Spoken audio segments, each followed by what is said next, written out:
We will encourage more Americans to study in Muslim communities. And we will match promising Muslim students with internships in America. Invest in online learning for teachers and children around the world. And create a new online network so a young person in Kansas can communicate instantly with a young person in Cairo. On economic development, we will create a new corps of business volunteers to partner with counterparts in Muslim-majority countries. And I will host a summit on entrepreneurship this year to identify how we can deepen ties between business leaders, foundations, and social entrepreneurs in the United States and Muslim communities around the world. On science and technology, we will launch a new fund to support technological development in Muslim-majority countries and to help transfer ideas to the marketplace so they can create more jobs. We'll open centers of scientific excellence in Africa, the Middle East, and Southeast Asia, and appoint new science envoys to collaborate on programs that develop new sources of energy, create green jobs, digitize records, clean water, grow new crops. Today I'm announcing a new global effort with the organization of the Islamic Conference to eradicate polio. And we will also expand partnerships with Muslim communities to promote child and maternal health. All these things must be done in partnership. Americans are ready to join with citizens and governments, community organizations, religious leaders, and businesses in Muslim communities around the world to help our people pursue a better life.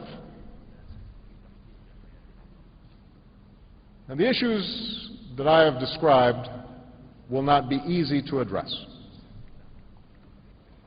But we have a responsibility to join together on behalf of the world that we seek. A world where extremists no longer threaten our people and American troops have come home. A world where Israelis and Palestinians are each secure in a state of their own. And nuclear energy is used for peaceful purposes. A world where governments serve their citizens and the rights of all God's children are respected. Those are mutual interests. That is the world we seek. But we can only achieve it together. I know there are many, Muslim and non-Muslim, who question whether we can forge this new beginning. Some are eager to stoke the flames of division and to stand in the way of progress. Some suggest that it isn't worth the effort, that we are fated to disagree, and civilizations are doomed to clash.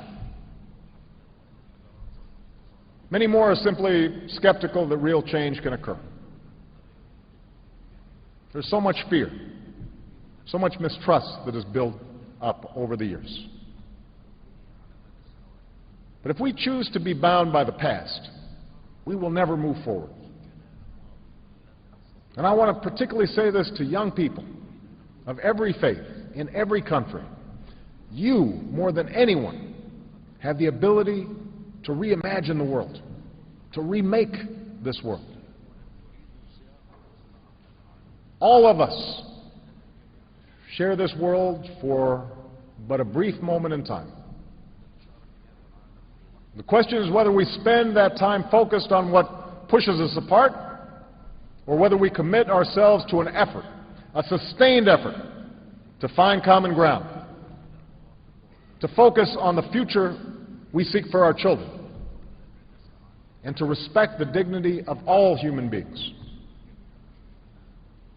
It's easier to start wars than to end them. It's easier to blame others than to look inward. It's easier to see what is different about someone than to find the things we share. But we should choose the right path, not just the easy path. There's one rule that lies at the heart of every religion: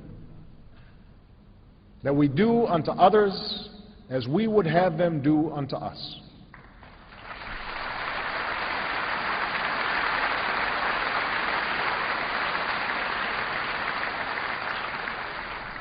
This truth transcends nations and peoples. A belief that isn't new, that isn't black or white or brown, that isn't Christian or Muslim or Jew. It's a belief that pulsed in the cradle of civilization and that still beats in the hearts of billions around the world. It's a faith in other people, and it's what brought me here today. We have the power to make the world we seek, but only if we have the courage to make a new beginning, keeping in mind what has been written. The Holy Quran tells us, "O mankind, we have created you, male and a female, and we have made you into nations and tribes, so that you may know one another." The Talmud tells us the whole of the Torah is for the purpose of promoting peace. The Holy Bible tells us, "Blessed are the peacemakers, for they shall be called sons of God."